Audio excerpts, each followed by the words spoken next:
Daniel, nous sommes en Bretagne, nous sommes où? Nous sommes À Paillac. à Paillac. Ouais. Donc on est au milieu de la campagne, chez toi, au coin du feu. Ouais. C'est fort agréable. Et je voulais te rencontrer parce qu'une amie à moi a utilisé l'énéagramme qu'elle a appris avec toi pour me décrypter une situation de la manière que j'ai trouvée la plus magistrale possible, au vu de ce que je connaissais déjà de l'énéagramme et qui ne m'avait pas spécialement bluffé. Et donc elle m'a dit qu'il fallait que je te rencontre. Ça fait un bout de temps qu'on essaye de se rencontrer. C'est vrai, c'est vrai. Je dis que c'est vrai. Ouais. Et enfin on y est, et donc avec toi j'aimerais beaucoup parler, notamment, alors on va parler de l'énéagramme, mais de la relation, parce que c'est un sujet qui m'obnubile en ce moment. Mais avant, j'aimerais bien savoir d'où tu viens, quel a été ton parcours, comment t'en es arrivé à... Et surtout qu'est-ce que tu fais aujourd'hui.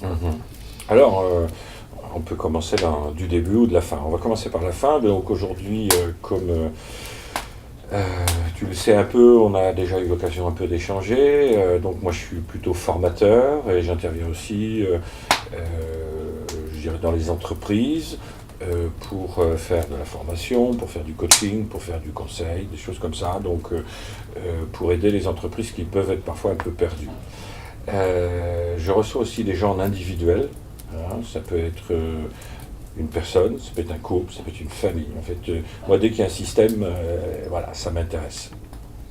Et après, j'ai un centre de formation qui est ici, où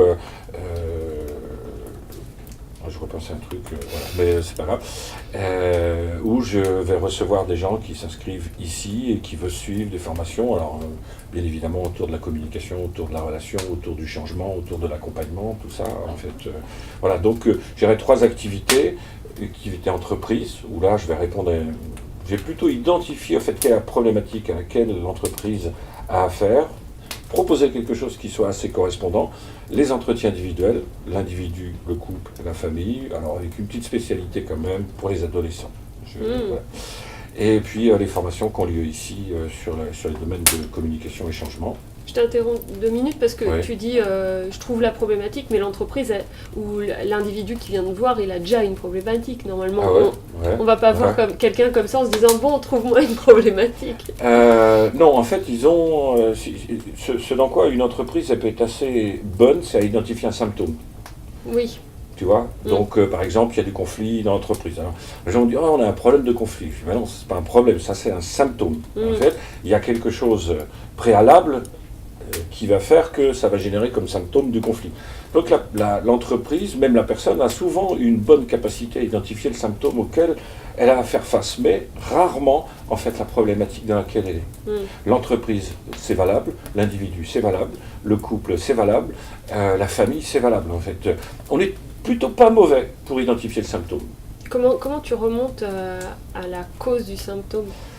Alors c'est vrai que j'utilise un outil qui est quand même assez édifiant, c'est la pyramide de Dilt. On peut peut-être entendu parler de ça. C'est ce qu'on appelle les niveaux logiques. Moi j'aime beaucoup travailler là-dessus, puisque à chaque fois qu'on identifie, je parle à la personne, me dit ouais, on a de mauvais résultats dans notre entreprise, alors des mauvais résultats techniques, financiers, humains, enfin peu importe. On sait qu'on va remonter au niveau du dessus, au niveau des comportements par exemple. Si on identifie qu'il y a une problématique de comportement, on va aller vérifier est-ce que c'est un problème stratégique, est-ce que c'est un problème de compétence, est-ce que c'est une dynamique émotionnelle, et on remonte à chaque fois jusqu'aux croyances, jusqu'à l'identité, ensuite jusqu'à la vision que la personne ou le groupe peut avoir de la situation, et en fait on finit toujours par tomber sur l'endroit où il y a le problème. Le problème, il va être à l'intérieur de l'individu. Le symptôme se traduit par quelque chose de visible à l'extérieur. Tu vois, 2 personnes qui s'engueulent, ça se voit. Mais en fait, peut-être elles ont une croyance qui est inadaptée l'une envers l'autre. Il y en a une qui pense que, ouais, toi, de toute façon, ce que tu as fait, tu l'as fait pour me nuire, etc. On sait que là, il y a une problématique, effectivement, de croyance. Mais aussi, chacun, en fait, au lieu d'être 2 adultes qui discutent, en fait, ils sont tous les 2 retombés en adolescence, ils ont fait une petite régression d'âge, et en fait, au niveau de l'identité, ils ne sont pas identifiés comme 2 adultes, mais ils se comportent comme des enfants. Donc là, on va se dire, tiens, la problématique, elle peut être à la fois au niveau des croyances et en même temps au niveau de l'identité. Et puis, quelle est leur vision des choses? C'est-à-dire qu'au-dessus des comportements, tu vois, on va mettre même au-dessous des comportements, c'est visible. L'environnement d'une personne, c'est visible. les résultats qu'il obtient, c'est visible. Les comportements, c'est visible. Mais quand on rentre à l'intérieur de l'individu, les émotions, les croyances, l'identité, la vision, la mission, ben ça, c'est pas visible. C'est totalement irrationnel. Et on sait que la problématique va se situer en règle générale à l'intérieur de ce deuxième niveau. Et tu vois, quand tu parles, c'est vraiment un sujet, là, pour moi, au cœur du sujet, c'est les croyances qu'on a. Oui. Moi, je vois dans ma vie actuelle, je me rends compte que j'ai des croyances que je ne vois même pas. Ah ben... Donc, comment tu vas chercher des croyances qu'on ne connaît même pas de nous-mêmes? Alors, il y a plusieurs manières d'identifier ça. Déjà, l'environnement dans lequel tu vis. Par exemple, tu vis, tu n'as pas de chauffage, tu n'as pas de quoi te chauffer, tu n'as pas de quoi bouffer, etc. Raisonnablement, c'est quand même qu'il y a un petit souci, peut-être par rapport à, soit par exemple ce que tu mérites, soit par rapport à ce que tu es capable d'obtenir, ou tout simplement par rapport au fait que toi, tu n'as peut-être même pas l'espoir que la condition que la tienne s'améliore. Donc on tombe sur trois grandes familles en fait, de croyances. Croyance de capacité, suis-je capable ou pas capable de construire un environnement qualitatif? Est-ce que je le mérite? Peut-être que j'ai un lien de loyauté avec mes parents, moi tu vois, je suis fils d'agriculteur, c'est des gens qui vivaient chichement, pauvrement, et ben peut-être que j'ai un lien de loyauté de ne pas les dépasser, en fait, tu vois. Donc là c'est peut-être une croyance de mérite, ou une croyance tout simplement d'espoir, ou pas d'espoir. De toute façon, il n'y a pas d'espoir que les choses changent, etc. Donc, déjà en observant ton environnement, je vais déjà me dire, tiens, il y a peut-être un petit truc, mais pour l'instant, je ne sais pas, mais il y a une petite intuition qui arrive. Après, je vais regarder les résultats que tu obtiens. Par exemple, tu me dis, moi je travaille dur, je dis, ah oui, d'accord, ok, et alors? Je dis, bah oui, mais je ne gagne pas beaucoup d'argent. Je dis, ah oui, bah, tes résultats, en fait, financiers ne sont pas bons. Ou alors, bah, je suis tout seul. Bah, tes résultats relationnels ne sont pas terribles non plus. Bah, tu vois, je vais regarder aussi dans les résultats. Puis je vais voir aussi comment la personne se comporte. En fait. Je pose une question, est-ce qu'elle va plutôt l'éviter? Je pose une question, est-ce qu'elle va rentrer dans le vif du sujet? Est-ce qu'elle va s'impliquer? Est-ce qu'elle va être dans les... Je veux bien voir, en fait, dans les comportements, comment est-ce qu'elle va agir et réagir. Et déjà, ça va me donner énormément d'informations, moi, sur le niveau irrationnel, c'est-à-dire comment la personne risque de fonctionner. Puis j'écoute aussi ce qu'elle dit. Avec la question qui est très simple, je dis, qu'est-ce que la personne doit croire pour penser un truc pareil? En fait, en PNL, par exemple, on a appris des trucs qui étaient bien. C'est ce qu'on appelle les hautement probables. C'est-à-dire que si la personne dit ça, c'est qu'il est hautement probable qu'elle croit ça. Et donc moi, je vais aller le vérifier dans son histoire, dans son enfance, dans ses relations. Il suffit d'écouter, de regarder comment la personne fonctionne. Et on arrive très vite, nous, moi j'ai l'habitude, ça fait 20 ans que je fais ça, tu vois, à identifier les croyances qui peuvent être effectivement limitantes. Il y a plein de croyances qui sont favorables, puis il y a plein de croyances aussi qui peuvent être limitantes. La personne peut en être consciente, mais pour autant, c'est pour ça que ça change, tu vois. Et elle peut en être inconsciente, et en même temps, si elle en est consciente, c'est pas pour ça que ça change, et si elle en est inconsciente, c'est pas pour ça qu'elle va réussir à changer. Enfin, c'est pas avec ça qu'elle va réussir à changer les choses. Quoique la vie se charge parfois, et tu l'as vu toi aussi, nous faire vivre des expériences qui nous font basculer complètement des croyances. Tu vois, une femme de ménage qui vient régulièrement, et elle avait une formation à suivre, et elle me disait toujours, je suis nul, je vais pas y arriver. Puis, vu qu'on discutait pas mal, je lui dis, écoute, à vérifier en fait, que tu n'y arrives pas. Et puis un jour elle m'appelle, elle me dit, écoute, il y avait 12 personnes, on n'est que 5 à l'avoir. C'est incroyable, tu vois, en termes de croyance. Elle dit, je n'en crois pas mes yeux. Je dis, il va bien falloir que tu t'habitues, en fait, au fait que sur 12 personnes qui ont passé cette formation-là, eh bien, tu fais partie des 5 qui l'ont. Et elle commence à le croire, et ça fait 6 mois de ça.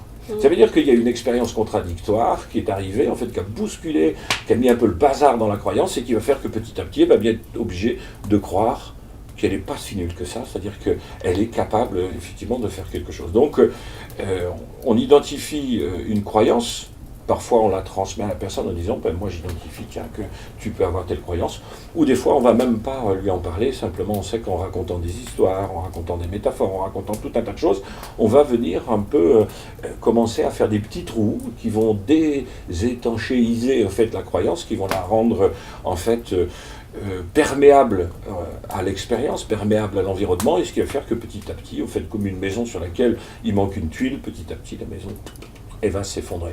Eh bien, quand tu commences à faire des petits trous dans les croyances par des petites histoires, ou même j'ai des petites vidéos que je passe des fois qui font ce que j'appelle, j'ai ma fille qui dit ça, elle dit ça ramollit les croyances. Je dis, t'as raison Anna, c'est exactement ça, on leur ramollit les croyances, et puis après, en fait, la personne commence à avoir plus de souplesse.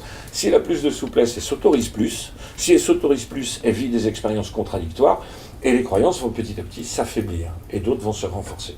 Mais ce qui est important dans les croyances, en fait, c'est que ça change si, et seulement si, on vit une expérience qui va attaquer la croyance ou une expérience inverse.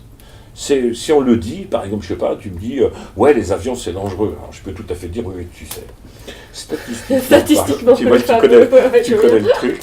Ben en fait, ça n'a pas d'effet. En fait, il faudra vivre une expérience en direct, une expérience parce qu'on raconte une histoire, ou une expérience sous hypnose, ou peut-être même quelqu'un qui regarde un film un jour au cinéma, puis il se dit, enfin il se dit rien d'ailleurs, la plupart du temps il se dit rien, mais en fait le film, il y avait une succession de scènes auxquelles il s'est identifié, et tout d'un coup en fait, clac, la croyance, elle a été affaiblie. Faut qu'il y croit.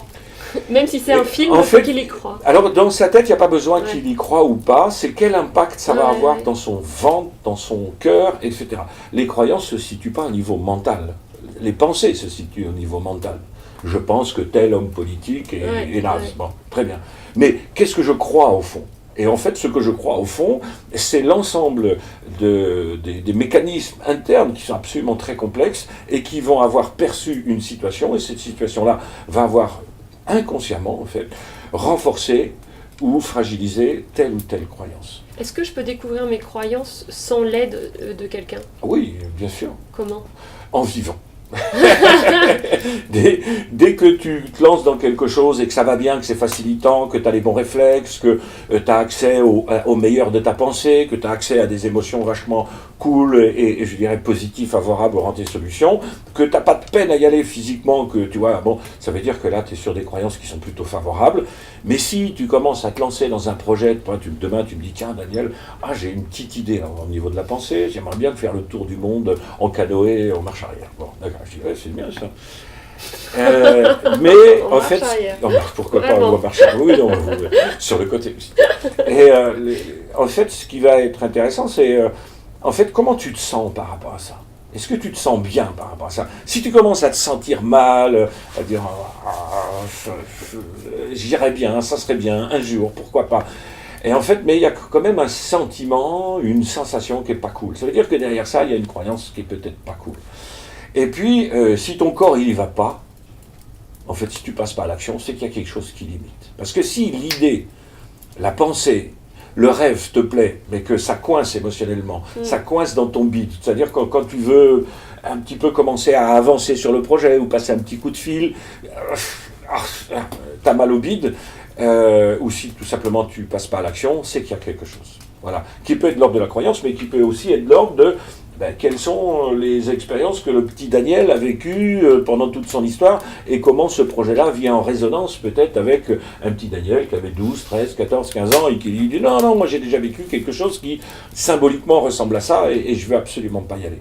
Mais s'il refuse, le petit Daniel qui a 15 ans et qui vient me taper ce que j'appelle à coups de poudre d'angoisse à l'intérieur de moi et me dire non, j'ai pas envie d'y aller, c'est que lui il a chopé une croyance à un moment donné où il s'est lancé dans une aventure, tu vois, et que quand on lui repropose de rêver à une aventure qui peut être un peu similaire, lui il va freiner des cas de fer.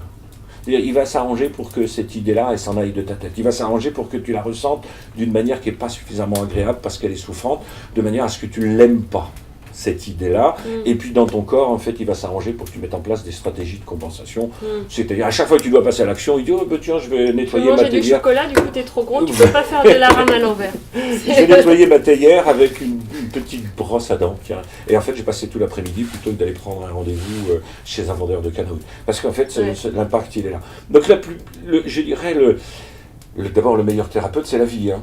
Moi, il y en a de très bons, mais celui qui peut rivaliser avec le fait de vivre, j'en connais pas beaucoup. Mais après, il faut avoir un minimum de discernement pour te dire, en fait, qu'est-ce qui m'empêche là d'avancer, ou pourquoi ça résonne comme ça à l'intérieur de moi, pourquoi j'ai mal au ventre, pourquoi j'ai du mal à aimer ce projet, ou pourquoi je passe pas à l'action. Là, il y a quelque chose qui est derrière, effectivement. Ouais, mais j'ai l'impression que, en fait, le plus difficile, c'est d'aller à l'encontre de ces schémas qui sont ancrés en nous depuis si longtemps. C'est-à-dire que j'entends ce que tu dis entre le mal de ventre et réussir à avoir le recul sur soi pour dire ça c'est une croyance et je vais la dépasser. Et c'est surtout comment je vais la contourner, la dépasser, comment tu disais tout à l'heure, la ramollir. Oui, la ramollir, la fragiliser. En fait, je me rends compte à quel point il y a une forme d'addiction. Oui. Moi, je ressens une addiction parfois sur des comportements que j'ai, que je sais liés à des croyances, que je sais d'une certaine manière pas positif pour moi et je n'arrive pas, comme une droguée, je n'arrive pas à ne pas faire ça, même pendant que je le fais. Oui, c'est-à-dire qu'en même temps que tu le fais, tu as la conscience qu'il ne faudrait pas le faire, mais tu le fais quand même. Oui. C'est simplement aussi parce que ton système a des habitudes. Moi, mes petits Daniel, ils ont des habitudes. C'est-à-dire que, moi j'appelle ça mon Bernardo. Pourquoi ? Parce que j'aime bien l'idée de Zorro, et puis Bernardo est pour moi un grand serviteur de Zorro. Mon Bernardo, en fait, qui serait tous les petits Daniel, qui serait un petit peu toute mon histoire, tous les ancrages, toutes les émotions que j'ai pu stocker depuis que je suis tout petit, et aussi toutes les habitudes, toutes les stratégies que j'ai pu trouver pour ne pas souffrir, pour ressentir du plaisir. Moi, ma vie ne fut pas un long fleuve tranquille, donc j'ai trouvé qu'il y a des choses qui étaient un petit peu compliquées. Et donc, j'ai mis en place des stratégies pour ne pas souffrir. Et mon système, mon vieux Bernardo, on pourrait dire c'est mon vieil inconscient, on pourrait dire ça comme ça, en fait, qui stocke absolument tout, même tout ce dont j'ai même pas conscience, lui, il a comme vocation que je reste en vie et que je souffre pas. Donc, il a bien repéré dans ma vie quelles étaient les expériences qui pouvaient être souffrantes.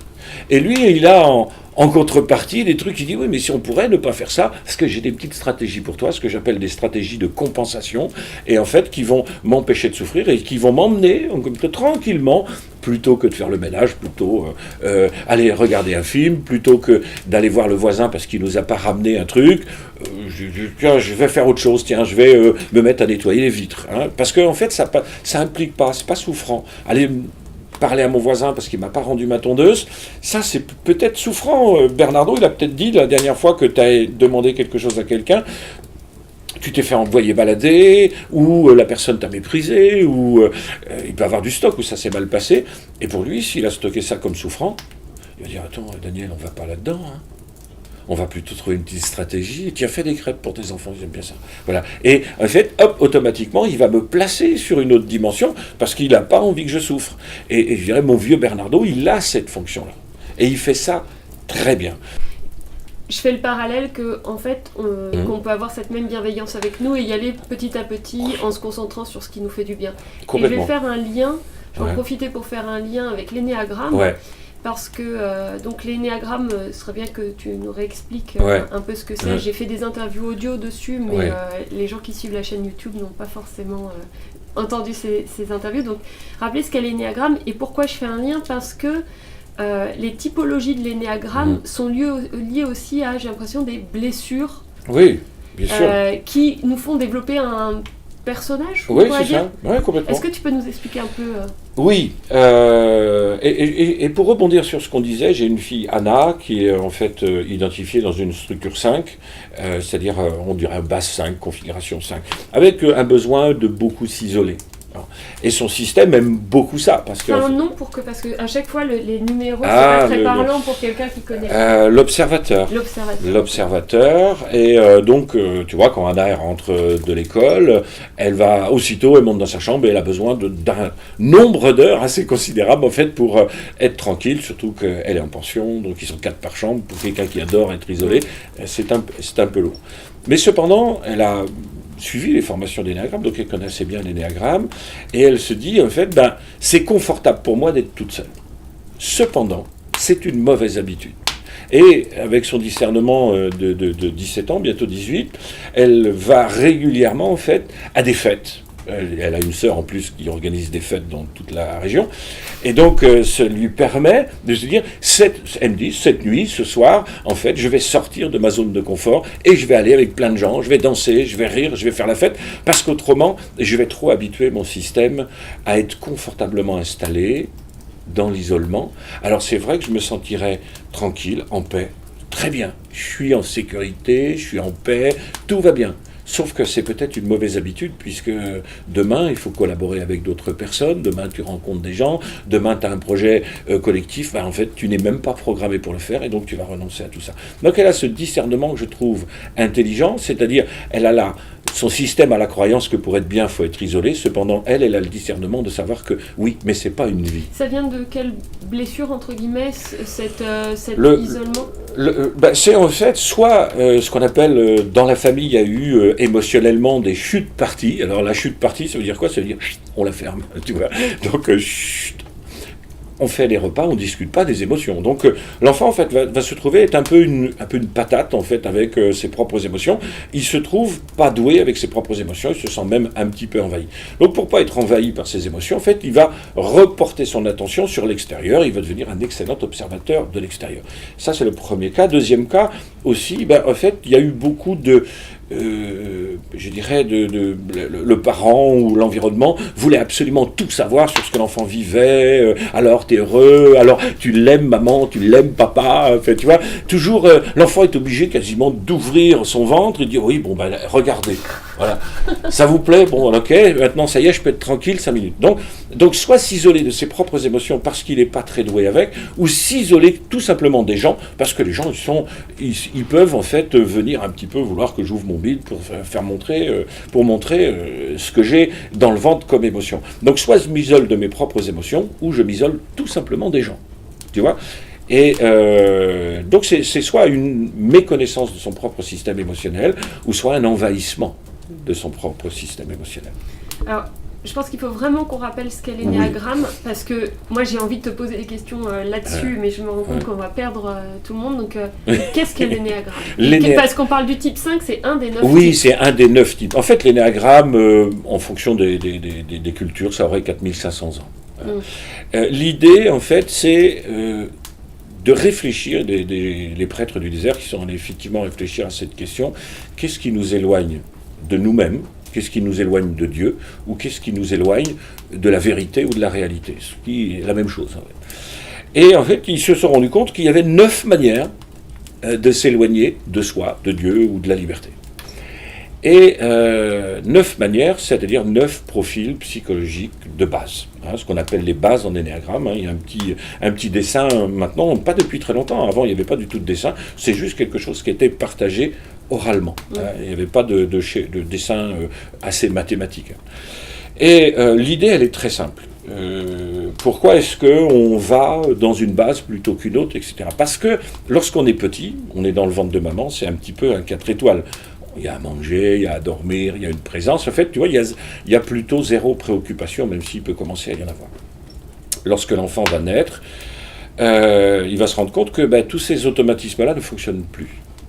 Et il arrive dans un système, dans une famille.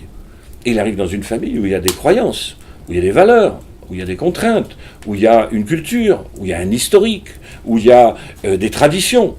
Et peut-être que l'enfant n'est pas attendu pour ce qu'il est, mais pour ce que le papa, lui, avait, ou la maman avait raté ses études, et tout d'un coup, ou raté dans une entreprise, il dit voilà mon digne successeur, tu vois. Et donc le digne successeur, lui qui arrivait pour pas du tout succéder à quelqu'un, mais juste pour être lui-même, il se dit il y a un petit souci en fait.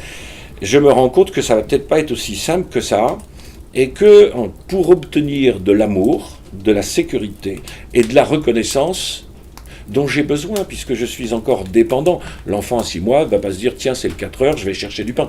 C'est pas possible. Donc, qu'est-ce qui va se passer pour lui? En fait, il va exprimer son besoin basique de sécurité, de survie, etc. Et il attend que l'environnement se mobilise pour ça. Mais il va très vite aussi percevoir que, en fonction de la manière dont il se comporte, en fonction de la manière dont il exprime ses émotions, la manière dont il sourit, la manière dont il est sage, eh bien, il va obtenir plus ou moins d'approbation, plus ou moins de sécurité, plus ou moins d'amour. Et je dirais que ça n'est absolument pas objectif, ce que l'enfant va se faire. Mais il va se faire un truc, c'est-à-dire il va interpréter les premières émotions un petit peu difficiles qu'il va être amené à vivre. Et s'il manque de présence, s'il manque d'amour ou s'il manque de sécurité, tout d'un coup, je sais pas, il y a un grand bruit, personne ne vient. C'est angoissant. Il a très faim et personne ne vient, c'est angoissant. Et aucun œil se pose sur lui, aucune attention se pose sur lui, c'est angoissant aussi. Donc il va vivre c'est ce qu'on appelle les premières angoisses, et son système va être amené à donner du sens à ça, en se disant, mais pourquoi je ressens ça? Alors il va faire, Paul Václavic dirait, il va faire des extrêmes simplifications. C'est-à-dire qu'au moment où il va obtenir en fait de l'amour, de la sécurité et de la considération, de la reconnaissance, là, son petit cerveau va se dire, attention, hein, on en a déjà manqué, maintenant on en obtient, observons bien ce qu'on a vécu, ce qu'on a fait ou ce qu'on n'a pas fait. Hein. Et il y a eu un test qui a été fait avec un pigeon où on lui donne une graine avec un petit bouton. Il appuie sur le bouton, la graine est tombée. Il appuie sur le bouton, la graine est tombée. On l'habitue bien avec ça. Un petit peu comme un bébé dans le ventre de sa mère, en fait. Il y a tout ce qu'il faut. Et à un moment donné, au pigeon, on lui fait une petite blague. C'est-à-dire, il appuie, puis ça tombe pas. On le laisse faire 2-3 fois. Le petit pigeon, il a un peu de poudre d'angoisse qui lui tombe dessus, en disant « Ah, mais qu'est-ce qui se passe? Pourquoi est-ce que j'ai pas... qu'est-ce qui se passe, quoi ?» Et donc, il va essayer de donner du sens à la situation. Pour donner du sens à la situation, qu'est-ce qu'il va faire? Il va observer, en fait, qu'est-ce qu'il avait fait dans son corps. Est-ce qu'il a bougé? Est-ce qu'il a battu des ailes? Est-ce qu'il a marché? Le moment qui précède le moment où ça s'arrête, en se disant « Il y a une monocause-effet. » C'est-à-dire, s'il n'y a pas de graines, c'est parce que j'ai fait ça ou j'ai pas fait ça. Et puis quand ça va revenir, les graines, parce qu'en fait, là, dans l'expérience, ça revient, alors le pigeon, il n'est pas fou. Il se dit, qu'est-ce que j'ai fait ou pas fait pour que ça revienne? Et en fait, si tu amènes cette comparaison à un enfant, ben lui, très vite, il va se dire, il y a des choses que je dois faire et des choses que je ne dois pas faire pour ne pas perdre l'amour, et il y a des choses que je dois faire et ne pas faire pour la récupérer. Donc il va comprendre qu'il y a un enjeu. Il va se dire, ben, tiens, s'il y a un enjeu comme ça veut dire que mon environnement doit avoir une attente envers moi. En fait, il doit falloir que je devienne quelqu'un. Et donc, il va construire un personnage qui est une réponse, en fait, à toutes ces petites expériences. Et je vais être gentil, je vais bien me tenir, je vais sourire, je ne vais pas crier ou je vais crier. Puis, en fait, il va faire toutes ces petites équations. Et de toutes ces petites équations va naître, en fait, une interface entre lui et ses parents. C'est-à-dire ce qu'on va appeler le personnage. Il va construire un personnage. Alors, je dirais qu'en fait, c'est absolument génial, parce que ce personnage, on pourrait dire que c'est l'exemple même de la capacité d'adaptation d'un être humain qui arrive dans un milieu. C'est génial. On ne peut pas imaginer mieux. Le seul souci, c'est que en fait, l'enfant qui met en place ce petit personnage à un moment donné de sa vie où il est en totale dépendance, on pourrait considérer qu'à 40 ans, il n'est plus dans la dépendance. Et pourtant, il continue de jouer le personnage. C'est-à-dire que pendant les 40 premières années de sa vie, il va investir dans ce personnage-là, pensant que ce qui a marché avec les parents, ça va marcher avec les copains. Ce qui a marché avec les copains, ça va marcher à l'école. Ce qui a marché à l'école, ça va marcher au boulot. Et tu as des gens qui vont au travail en essayant d'être gentils, serviables, et ils vont jouer ce personnage-là. Mais c'est une seconde peau, de toute façon. Parce que, tu vois, c'est une seconde peau. Moi, je crois savoir que je suis une base 4, donc certains l'appellent le romantique ou l'idéaliste. C'est pas impossible. Et je pense que... Et donc, quand j'ai lu ça, je veux dire, ma réaction, ça a été... Mais je veux surtout pas sortir de ça. Et c'est ça qui est... C'est marrant, parce que le but de l'énéagramme, comme on l'a dit, en fait, on s'est construit... C'est un personnage. C'est un personnage. Donc le but, c'est d'en sortir. Alors, si tu veux, ce qui se passe, c'est que on va dire que de 0 à 10, en fait, on construit ce personnage. De 10 à 20, en fait, on va l'affiner dans la société. De 20 à 30, on investit à mort là-dedans. Tu vois, là, il faut... le personnage, il doit être parfait, le personnage, il doit réussir, le personnage, il doit être différent, peu importe. Mais là, il y a un investissement de 20 à 30 à fond la caisse. À partir de 30, ça commence un peu à peiner. Tu vois, c'est comme si de 0 à 10, on te donne une flèche. De 10 à 20, on te donne un arc. Et à 20, tu tends ton arc comme ça. Et tu lâches. Et donc, tu vois, la flèche, elle va monter comme ça. Elle va prendre de la vitesse. Et jusqu'à 30, à 30, elle est au sommet. Alors là, tu es au sommet, la gloire de ton personnage. Tu as réussi, peut-être tu as déjà telle voiture, telle maison, telle relation. Tu es un personnage reconnu comme différent. Ouais, c'est formidable, cet artiste. Voilà. Et en fait, le problématique, c'est qu'à partir de 30, souvent, tu as réussi à devenir quelqu'un. Mais la problématique, c'est que ce quelqu'un, c'est pas toi. Et en fait, l'équation, elle est vachement compliquée, parce que l'équation, c'est-à-dire que doit faire mon personnage de manière à ce que les autres obtiennent ce dont ils ont besoin, et qu'il me renvoie par écho, amour, sécurité, considération. C'est un truc qui va t'épuiser. Aujourd'hui, les burn-out, tous ces trucs-là, burn-out personnel, professionnel, sont dus en fait à l'utilisation des personnages. On peut dire que le personnage, c'est l'exploitation de l'homme par l'homme. C'est-à-dire que je m'exploite moi-même. C'est-à-dire que je vais mettre mon énergie dans le personnage pour que le personnage fasse ce qu'il doit faire, pour que moi j'obtienne amour, sécurité, considération. Mais je m'exploite et je finis par m'épuiser. Et vers 40 ans, on a souvent une espèce de crise de la quarantaine. Moi, j'ai 40 ans. Je te souhaite une très belle année. Voilà, parce que, en fait, ça arrive. Et là, alors qu'on a investi dur dans son personnage assez égotique, en fait. Là, on se dit, mais on va commencer à se poser la question du sens. Et il y a plein de trucs qui commencent à s'allumer, des ouvertures, des gens qu'on rencontre, et on se dit, tiens, c'est bizarre ça. Et puis, on a passé, tu vois, le personnage qu'on a mis en place, il marchait bien pour les parents, mais plus on grandit, en fait, moins il marche bien. Et on a tendance à s'épuiser parce que les résultats sont assez faibles.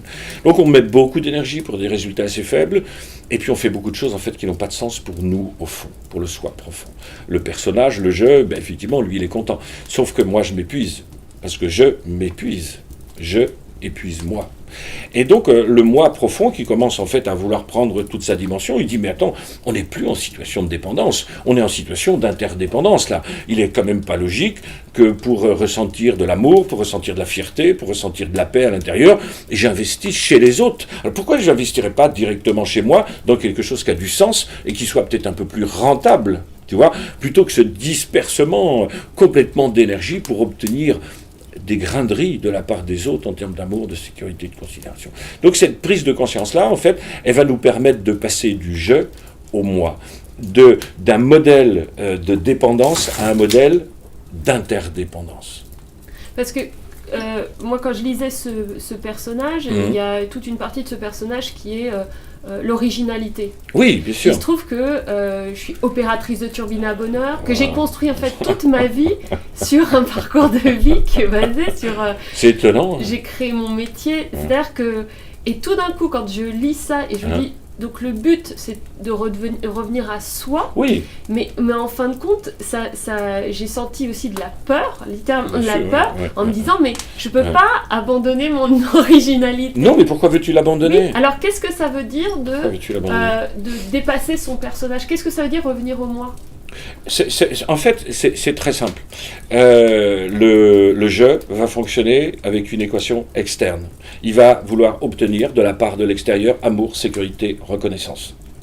Le moi, en fait, au lieu de vouloir obtenir de la sécurité, il va vouloir développer de la confiance en soi. Parce que ce soit de la sécurité ou de la confiance en soi, ce que je vais ressentir au milieu, c'est de la paix. L'amour des autres pour le personnage, mais aussi l'estime de soi pour le moi. L'estime du moi, l'estime du soi. L'idée, c'est de ressentir comme émotion de l'amour. Pour la reconnaissance, qui est liée beaucoup au comportement, la reconnaissance des autres ou la satisfaction de mes propres actes, tout ça pour ressentir de la fierté. C'est-à-dire que ce soit le jeu ou le moi, que ce soit le personnage ou le moi profond, on veut tous ressentir les trois émotions qui sont assez chouettes. Imagine que demain, tu sois régulièrement connecté avec un sentiment de fierté, un sentiment d'amour et un sentiment de paix. Et c'est pas mal, hein ? Moi, je suis preneur, je prends.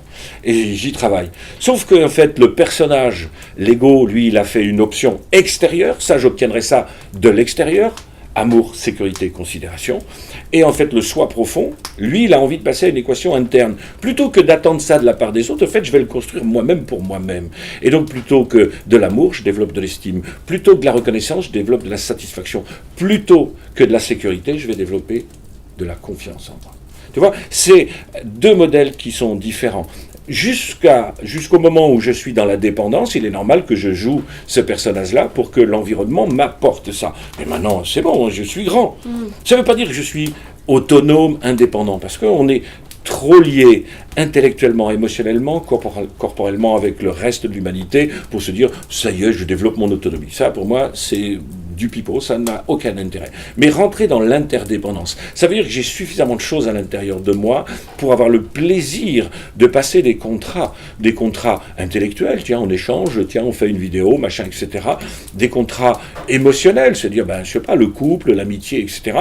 Et des contrats comportementaux, on se lance dans une affaire, on monte un restaurant, on fait ce qu'on veut, voilà. Mais d'être dans un truc où on va partager et non pas mendier mais partagée. C'est-à-dire qu'on rentre dans une relation de co-développement, d'interdépendance, où j'ai déjà, moi, de quoi donner aux autres. J'ai de l'amour à l'intérieur de moi, par l'estime, j'ai de la confiance en moi, j'ai de la satisfaction de moi. Ça, je le partage avec les autres, et puis aussi les autres vont partager. Mais on n'est plus dans une notion de dépendance, mais d'interdépendance.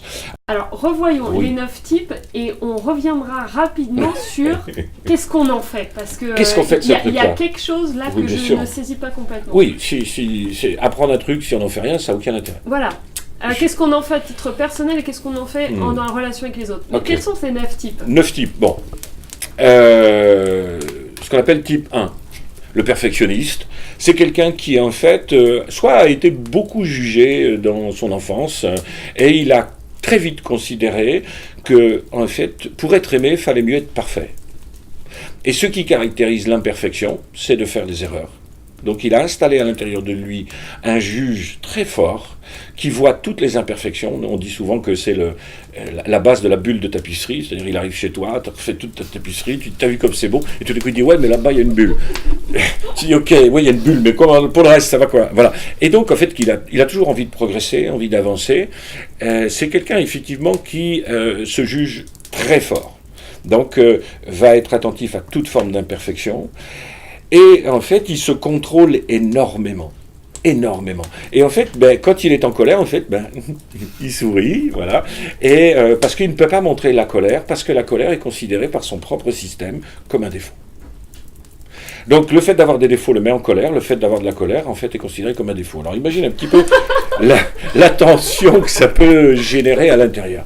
Alors ça, c'est dans quoi ils vivent. Beaucoup de respect pour les personnes en base 1, parce que c'est des gens qui travaillent très dur pour que les choses soient bien faites. C'est des gens qui ont une éthique incroyable. Tu peux leur confier 10 000 euros, repasser 10 ans après, et s'ils ont fait fructifier l'argent, t'inquiète pas, ils ont mis tout ça de côté pour toi. C'est des gens avec une éthique incroyable. C'est des gens très courageux et qui vraiment se donnent beaucoup de peine pour être à la hauteur. Alors ils ont parfois, quand tu les vois, on a un peu le sentiment qu'ils sont un peu hautains. Non, ils essayent juste de bien se tenir. Tu vois, et ils font tous les efforts du monde pour essayer de ne pas avoir eux-mêmes à se reprocher les choses, et qu'on ne leur reproche pas les choses, ça leur fait très mal. Et alors ils ont aussi la capacité à voir chez les autres les petits défauts, mais quand ils sont un peu évolués, en fait, ils vont plutôt que de marquer les défauts, ils vont parler d'évolution, ils vont parler de changement, ils vont dire, tu vois, moi je te dis ça, c'est tout simplement parce que ça te permettra, lorsque tu progresseras avec ça. Donc il y a un côté très cool, c'est des gens qui vont toujours avoir envie de faire progresser, de faire évoluer, donc éthique très forte, envie de progresser, envie d'évoluer, ils sont juste trop durs avec eux. Voilà, ça je trouve ça. Type 2. Alors c'est des gens qui sont très aidants, et ils ont perçu en fait leur enfance la plupart du temps, soit on leur disait mais non, occupe-toi, donne tes jeux à ta sœur, occupe-toi de ton frère, donc ils sont devenus un petit peu la maman de la famille, un petit peu parce que c'est comme ça qu'ils se rendaient compte qu'ils obtenaient de l'amour, de la sécurité, de la considération. Ou alors tout simplement on les a habitués à, lorsqu'ils exprimaient leurs besoins, etc., à ne rien entendre. Et donc il va y avoir une espèce de refoulement, un déni de leurs propres besoins. Et ils vont en fait très vite comprendre que le petit personnage à jouer, c'est un personnage qui doit aider les autres. Et en retour, et ça c'est totalement inconscient, mais en retour il y aura de l'amour, de la sécurité, de la considération. Tu dis ça à une personne avec une configuration en 2, tu diras, mais non, j'ai juste pas de besoin, je fais ça pour te rendre service, parce que c'est l'altruiste, ça. C'est l'altruiste, ouais, voilà. Ouais. Bon, c'est un altruiste, lorsqu'il est bien évolué, je vois souvent en formation d'énéagramme, quand ils prennent conscience de ça, ils disent, altruiste, à moitié quand même, je suis un petit peu un business, quoi, je suis un peu dans le business, je suis un peu dans la manipulation, je dis, oui, comme tout le monde, mais voilà, il faut juste savoir qu'en fait, ce que tu fais, tu ne le fais pas vraiment pour les autres, en fait, tu le fais pour obtenir de l'amour, sécurité, de la considération. L'avantage de ces personnes-là, c'est les gens pleins d'amour. En fait, quand on fait une formation ici, on va se rendre compte que s'il y a plusieurs bases 2, en fait, il y a de la joie, il y a de la bonne humeur, une espèce de facilitation, c'est vivant. Moi, j'ai la grand-mère de Lulu, là, qui est à côté, qui est une personne en base 2, c'est la joie incarnée, toujours prête à rendre service, c'est vraiment, c'est très chaleureux, il y a beaucoup d'amour. Lorsque la personne n'est pas très évoluée, si c'est une maman, elle veut parfois aider l'enfant. Bon, il peut avoir 19 ans, oui, sors pas comme ça, est-ce que tu as mangé, machin. On dit en blaguant entre nous un peu, c'est vrai que c'est une maman très aidante, on dit que c'est un peu les dents de la mère, en fait, tu vois, parce que c'est un peu embêtant aussi, parce que là, un peu tout le temps sur le dos, quoi. Donc, c'est des gens très chaleureux, toujours prêts à aider, mais il faut jamais oublier en fait, qu'il y a un business derrière qui est celui d'obtenir amour, sécurité, considération. Mais comme toutes les autres. Mais je dirais, chez cette partie-là, on en discutant avec pas mal d'amis qui sont formateurs en énéagramme, eh bien, cette base 2 a un peu de mal à accepter ce concept-là, qu'en fait, elle ne fait pas ça généreusement. Ça pique, ça pique beaucoup. Ça va pour l'instant ? Très bien. Bon, le type 3. Lui, en fait, il a perçu, quand il était petit, que quand il faisait les trucs, quand il faisait ce qu'on lui disait, en fait, mais tout se passait bien. Qu'en fait, quand il mettait les Legos les uns sur les autres, lorsque il faisait bouger Sophie la girafe, tout ça, en fait, eh bien, il y avait une certaine attention. Alors, il s'est dit, mais en fait, les gens, ils ont des attentes. Ils ont des attentes. Et alors, sa faculté à lui, ça va être de repérer les attentes que les autres peuvent avoir de lui. Et après, en fait, il va s'en faire une espèce de représentation à laquelle il va s'identifier. Donc, il va s'identifier à une espèce d'hologramme qui est la représentation que les autres ont en termes d'attentes. Autant le 2 s'intéresse aux besoins, autant le 3 s'intéresse aux attentes. Et moi, j'ai un fils qui est en 3, qui a fait plusieurs stages, il est pâtissier, c'est un grand pâtissier. T'as combien d'enfants ? Je n'ai pas pu compléter l'énéagramme, mais j'y travaille. Donc j'en ai 6. Mais, c'est vrai, parce qu'il y en a un qui arrive à chaque fois. Oui, mais c'est ça, c'est mon petit laboratoire personnel. Okay. Et il me dit, ouais, je dis, mais comment ça se passe quand tu arrives dans une entreprise, que tu as un stage à faire ou que tout simplement tu es embauché ? Il me dit, c'est pas compliqué. Il dit, je regarde en fait ce que les gens attendent et je le joue. Et puis en plus, je suis performant et puis je vais réussir en fait. C'est-à-dire qu'il y a un phénomène d'identification aux attentes des autres avec un protocole qui est assez clair, c'est réussir. Il y a une phobie de l'échec qui est très forte. Donc ces personnes-là sont souvent dans l'action, sont souvent très organisés, c'est-à-dire qu'ils ont un objectif et les étapes pour le réaliser, et dans tout ça, ils sont performants. Ils aiment aussi beaucoup la compétition, hein, c'est quelque chose qui les motive. C'est des combattants, c'est des compétiteurs. Des compétiteurs. Compétiteurs, parce que, en fait, si on est plusieurs à courir après le même objectif, quelqu'un pourrait me voler ma réussite. Donc là, voilà, j'ai un copain comme ça qui a un restaurant, et puis des fois je vais le voir, et puis je lui dis, comment vas-tu ? Il me dit, on a été performants ce midi. Je ne sais pas le sens de ma question, mais je comprends que ce soit ta réponse. Et donc, c'est des travaillomanes. Le travail est une vraie récompense pour ces gens-là. Ils travaillent un peu trop dur, d'ailleurs, et ils oublient un petit peu la dimension famille, etc. Ils sont obnubilés par les projets. C'est vraiment un truc ils y pensent tout le temps et ils adorent être dans l'action. Donc ils peuvent travailler beaucoup. Et c'est des gens qui, à 40, 45 ans, la machine, elle commence déjà parfois à être usée par toute l'énergie qu'ils ont dépensée. Alors, je dirais d'un point de vue très positif, c'est des gens qui vont t'amener à la réussite. Parce qu'en fait, ils ont les protocoles, ils ont les stratégies, ils sont positifs, ils sont orientés solutions. Ils ont vraiment un dynamisme, un positivisme qui est absolument génial. Puis si un jour quelque chose ne marche pas, on le met de côté et hop, on repasse à un autre projet. Alors parfois, ça peut être un peu lourd aussi, mais en fait, comme une grenouille qui ne saurait pas nager, parfois elle va sauter sur un nénuphar comme ça, et là ils peuvent sauter de projet en projet. Mais quand tu as une personne en 3 dans ton environnement sur un projet, ça cogne, ça y va, ça avance. Alors après, le 4, je ne sais pas si c'est intéressant qu'on en parle. Le 4, en fait, a vécu son enfance d'une manière particulière. Toujours pour le 1, le 2, le 3, le 4, le 5, le 6, le 7, le 8, le 9, tout ça, ce ne sont que des perceptions. C'est-à-dire qu'on ne peut pas, de l'extérieur, dire, en fait, il a vécu tel événement, donc ça aura comme... Non, parce qu'en fait... c'est comment il a interprété son c'est l'interprétation inconsciente la plupart du temps, parce que tu peux avoir deux jumeaux, ça voudrait dire autrement qu'ils auraient la même base, mais ce n'est pas le cas du tout, parce que c'est une histoire de perception, c'est-à-dire le sens premier que j'ai donné à des émotions angoissantes quand j'étais petit. Donc le 4, en fait, il vit souvent, les premières années de sa vie, il a la perception que tout se passe merveilleusement bien. Mais c'est une perception, parce qu'en fait, c'est la perception qu'il a quand il nous raconte son enfance en étant adulte, ce qui n'est pas toujours le cas. Mais en fait, bon, on va dire, jusqu'à 6 ans, grosso modo, c'est génial. Mais il y a la sensation, la perception d'une rupture, d'une cassure, quelque chose à casser. Bon. Par exemple, ma grand-mère habitait à la maison et moi je passais beaucoup de temps avec ma grand-mère, j'aimais beaucoup ma grand-mère, elle s'occupait formidablement bien de moi, et la grand-mère, elle est morte. Ou elle est partie en maison de retraite. Voilà. Et tout d'un coup, clac, le système, le jardin d'Éden, en fait, clac, il y a une coupure. Ou les parents se sont séparés, il y a une maladie, ou l'arrivée d'un petit frère ou d'une petite sœur. L'événement ne rentre pas en ligne de compte puisque c'est la perception. Donc le sentiment d'une cassure. Et là, cet enfant-là, à ce moment-là, en fait, va considérer que le jardin d'Éden, il est perdu. Alors, il a plusieurs manières de se dire, en fait...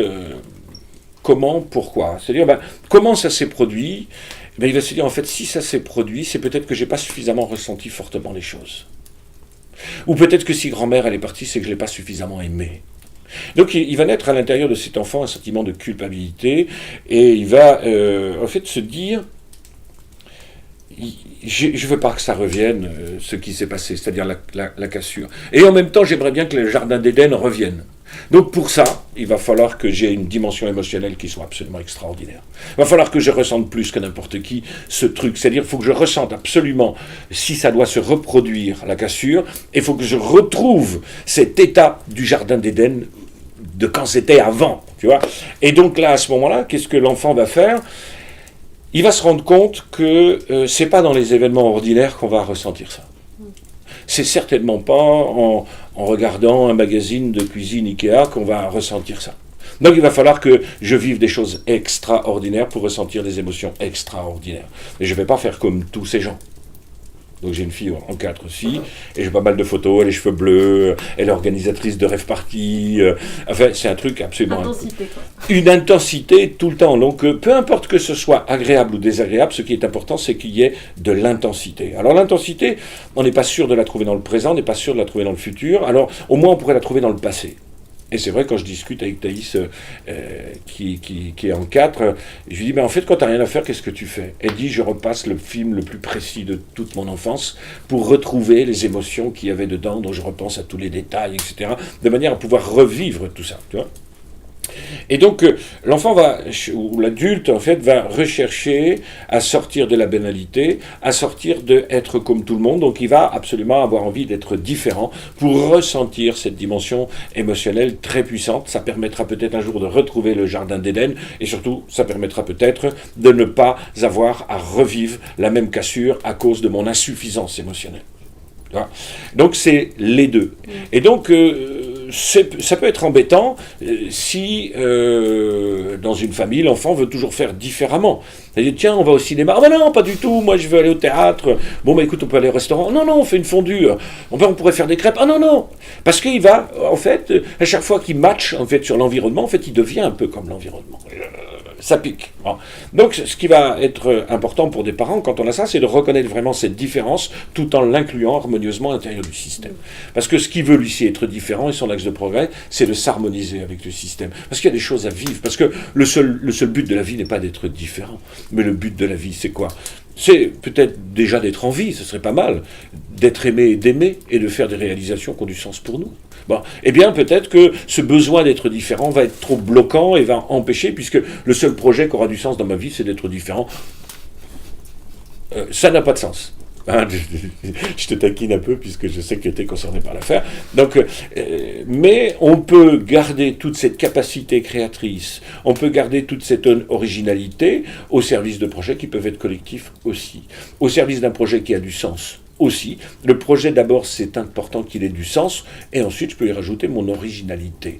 Mais privilégier l'originalité par rapport à un projet qui a du sens, c'est automatiquement finir épuisé, et on va dire, en fait, descendre dans la spirale de la dégradation.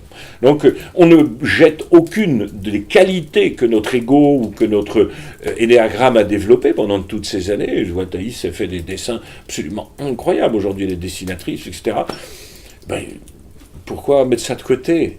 Non, maintenant, réfléchissons à un projet qui a du sens et dans lequel tout ça va pouvoir être inclus. Voilà. Et de fonctionner en harmonie avec soi-même, avec sa famille, avec ses amis, puis avec la planète dans laquelle on est. Hein. Tu vois? Donc, parce que on peut dire, ah bah tiens, j'irai bien en Grèce. Ouais, mais tout le monde va en Grèce, moi je ne vais pas y aller. Mais c'est dommage, c'est quand même un beau pays. Je vais aller dans un pays où personne ne va. Alors, je vais aller en Corée du Nord. Là, moi, ça va être original. Je suis allée en Corée du Nord. Non, j'ai juste mis les 2 pieds. Ouais, mais par contre, je me suis perdue dans la zone démilitarisée entre la Corée du Nord et la Corée du Sud. Tu aurais pu faire comme tout le monde, aller en Corée du Sud. Mais non. Si, bah non, j'ai vécu en Corée du Sud, mais je me suis perdue dans la zone démilitarisée, ce qui est totalement formellement interdit. C'est très original. C'est original. Ah, moi, je l'ai pas vraiment voulu. Je connais très peu de personnes qui ont mis les pieds en Corée du Nord. Je voulais le mettre pour illustrer cette base 4. Écoute, je ne le savais pas, mais tu vois, à chaque fois, on tombe juste. Donc, ça va pour la base 4 pour toi? Ouais, je comprends bien. Hein? Donc, juste en même temps, je comprends mieux parce que moi, je vois mon originalité, elle n'est pas déconnectée du collectif. Non, ça se sent. Ce qu'on est en train de faire, c'est il faut être un minimum en harmonie. Tu vois. Je comprends mieux aussi la gradation qu'il peut y avoir à l'intérieur des bases. Alors, je ne vais pas aller là-dessus, mais on pourra en parler tout à l'heure, effectivement, des niveaux d'évolution et de dégradation. Mais tu en parles déjà quand tu dis, en fin de compte, dans son aspect le plus... Oui, dégradé, ça fait ça, dans son aspect... évolué. Voilà, si tu veux, dans l'aspect dégradé, c'est vraiment je. Dans l'aspect évolué, en fait, dans l'aspect médian, il va y avoir je et nous. Hein, et ça commence à être un peu plus collectif. Et puis, dans l'aspect très évolué, c'est vraiment très évolué, là, en fait, c'est une harmonie à la fois émotionnelle, spirituelle, etc., avec l'ensemble de l'environnement. Et toutes les dimensions, chacun mettant les dimensions qu'il veut, voilà, dans ce truc-là. 5. Donc, comme je disais tout à l'heure, le sentiment d'avoir été envahi par les gens à l'extérieur, et le sentiment aussi d'être envahi par ses propres émotions.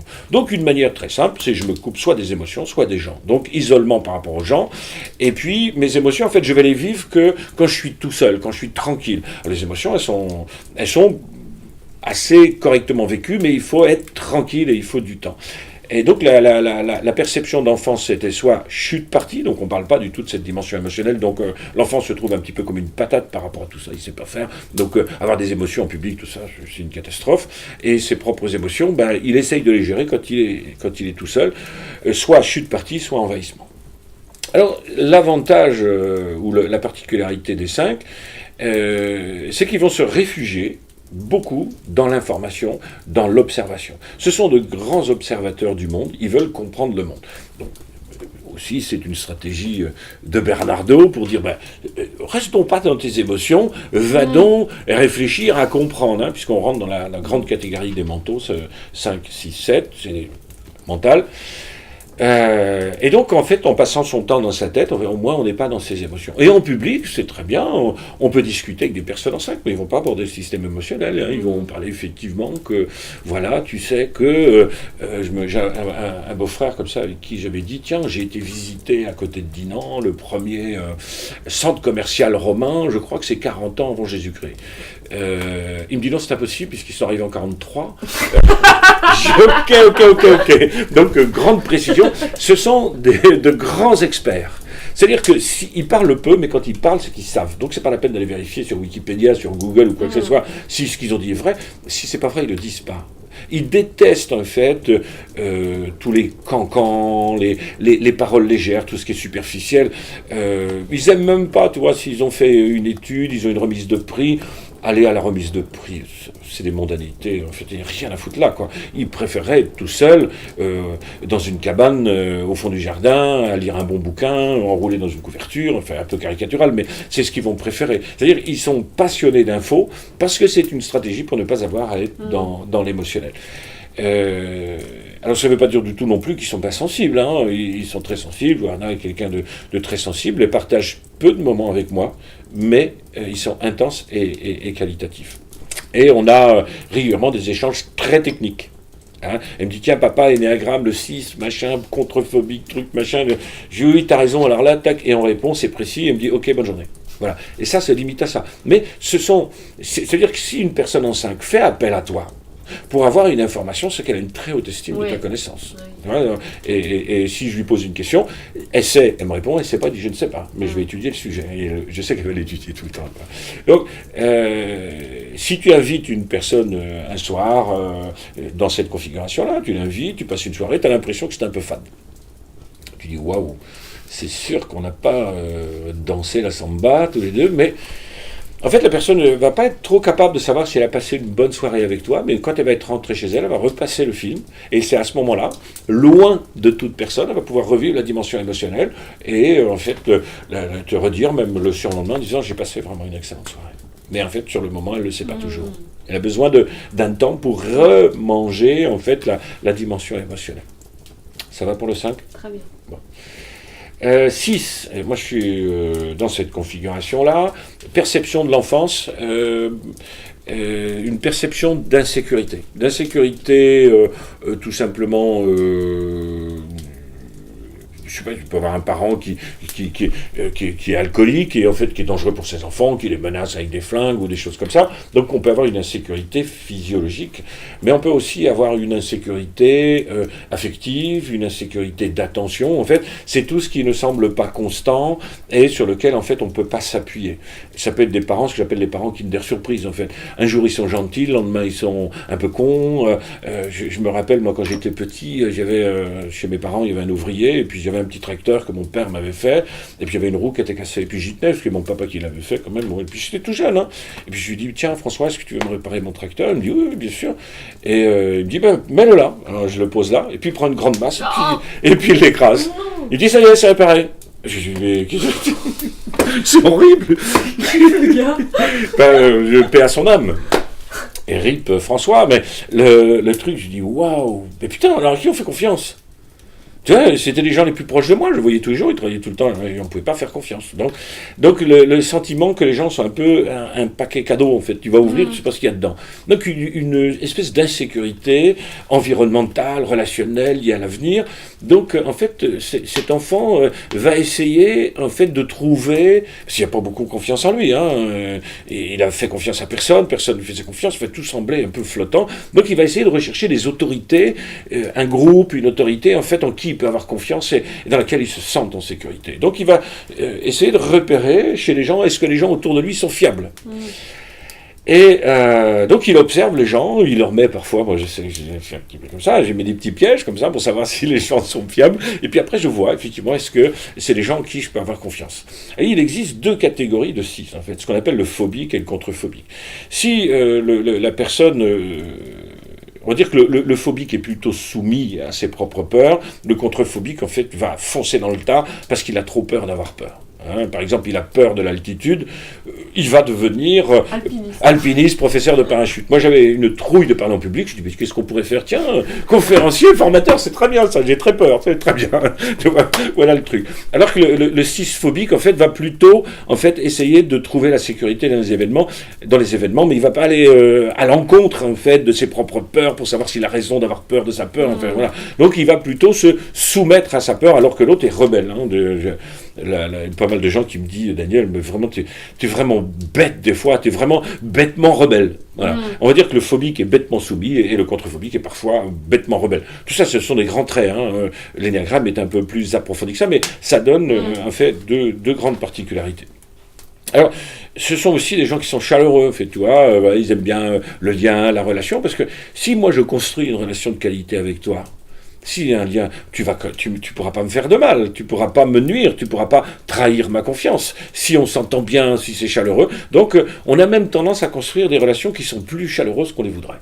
Mais parce que c'est sécurisant. Tu vois, c'est parfois un petit peu complexe. Et par contre, si tu veux, ce sont des gens en fait qui partent du principe que si on veut vivre d'une manière assez sécurisée dans ce monde, en fait, il y a des règles à respecter. Il faut respecter des règles, respecter le code de la route, se respecter. C'est-à-dire, si tu me dis, par exemple, écoute, là, on n'a pas fini aujourd'hui, je dois repasser demain à 16h, moi, je t'attends à arriver à 16h. Si tu arrives à 18h, ça n'a aucun sens. En fait, je me dirais, je ne sais pas si je peux lui faire confiance. Hein, c'est là, il y a 14h01. Ouais, voilà. Non, mais c'est bon, ça, pour moi, parce que c'est la première fois que tu viens. Pour une deuxième fois, on en discuterait. Mais pour une première fois... Je suis très ponctuel, mais 14h10, mais je venais de loin. Et tu venais de loin, et puis, c'est pas toujours facile à trouver retrouver ici. Donc pour moi, tu rentres dans les gens qui sont fiables, donc c'est assez cool. Mais il va y avoir quand même cette recherche permanente. Et quand on a affaire à quelqu'un qui est dans la configuration 6, c'est un petit peu aussi, lui, un Kinder. C'est-à-dire qu'à un moment donné, tu as l'impression que c'est ton meilleur allié, puis tout d'un coup, il passe un peu en polarité, et tout d'un coup, en fait, c'est ton pire ennemi. Parce que tu as trahi sa confiance. Tu vois, moi, j'ai bêtement perdu des amis pour ça. Et j'avais estimé, dans mon petit calculateur interne de type un peu peureux, que la personne avait bafoué suffisamment de règles pour que je coupe la relation. Ça n'est pas l'exemple d'un type très évolué que d'avoir fait ça. J'espère avoir progressé depuis, mais j'ai encore du chemin à faire. Donc voilà pour le 6. Donc non, quand même un peu plus que ça. Oui, les 6 sont importants, effectivement, pour qu'on puisse établir des règles, que les règles soient respectées, et qu'on puisse un minimum, en fait, pouvoir prévoir l'avenir, parce qu'on sait que, moi j'aime beaucoup prévoir l'avenir, je sais que si on se projette dans l'avenir avec un certain nombre de règles qui sont respectées, on peut quand même un minimum anticiper, puis ça va être pas mal, tu vois, surtout avec les gens, si on doit collaborer, si on sait que telle personne s'est engagée ainsi, ok, on peut voir venir. Tu vois. Donc, l'envie de prévoir l'avenir est très importante. On se sécurise maintenant en ayant des scénarios, je sais plus comment. Des scénarios qui vont, en fait, des scénarios d'anticipation. C'est très rassurant de pouvoir savoir en qui on peut avoir confiance et comment va se situer l'avenir. 7. Donc, les personnes en 7... dans beaucoup de cas, mais on ne va pas mettre ça à 100%, quelque chose de traumatisant vécu quand ils étaient petits. Majoritairement avec la maman, dans le questionnement que j'ai pu faire, c'est majoritairement avec la maman. C'est-à-dire que l'enfant, lui qui pose bien évidemment, comme toute personne dépendante, la sécurité chez l'autre. Hein. La maman est là pour apporter la sécurité, mais on inclut le papa parce que ce n'est pas vérifié à 100%. À un moment donné, il peut y avoir un pétage de plomb de la part de la personne qui représente la sécurité. Une phobie, un comportement incompréhensible, une grande polarité, etc. Et l'enfant, en fait, va tout d'un coup trouver que sa sécurité s'effondre. Et là, c'est traumatisant. C'est tellement traumatisant, c'est tellement douloureux que il va cacher ça. Et en fait, il va faire un petit peu comme le 5, qui lui, en fait, passe son temps à observer. Alors, en fait, lui, il va partir dans sa tête et commencer à imaginer un monde où c'est fun, où c'est marrant, où c'est rigolo, où c'est drôle. Et en fait, il va essayer d'avoir toujours plein de projets dans sa tête, de manière à ce que sa tête soit toujours en ébullition, toujours dans les trucs sympas, toujours dans les trucs fun, toujours plein de possibilités. J'ai un neveu qui est là-dedans, il fait des films, il écrit des bouquins, il fait des jeux de société, enfin, il est dans plein de trucs différents. Dès qu'il a un petit moment, il part voyager, il fait plein... Sa vie, c'est un grand puzzle, et puis tout d'un coup, il pose celui-là, il pose celui-là, il pose celui-là. T'as l'impression qu'en fait, il se disperse. Non. À chaque fois, dans ses multiples projets, il met la touche la plus sympa à mettre aujourd'hui. Mais tout avance, en fait. Alors, c'est des gens qui vont, on va dire, ont une capacité à rationaliser la réalité. On peut dire même à roséifier la réalité. Je me souviens d'un exemple, je pense que si je dois le dire, mais ouais, c'était mon petit neveu qui a fait ça, mais ça le fera rire, c'est une bassette, ça le fera rire. Et c'était au décès de mon père, et puis tu vois, le cercueil est posé sur un système réfrigéré, quoi. Et puis on était en famille, et puis on attendait un peu, voilà, tu vois, les visites, etc. Et puis en fait, il y a de la glace qui commence à apparaître en fait entre le support et le cercueil. Et puis mon petit neveu me dit, tiens, tu as vu, il y a de la glace. Ouais, c'est l'heure de l'apéro. Tu vois, voilà, ce genre de blague qu'il peut faire dans des situations comme ça. Parce qu'en fait, ce qui est important, c'est de retrouver le côté léger, le côté marrant, le côté fun. Il y a un besoin que le mental soit excité par tout un tas de projets sympas. La réalisation, c'est déjà chiant. Par contre, avoir ça en tête, c'est une jouissance intellectuelle de création d'une vie qui va être sympa.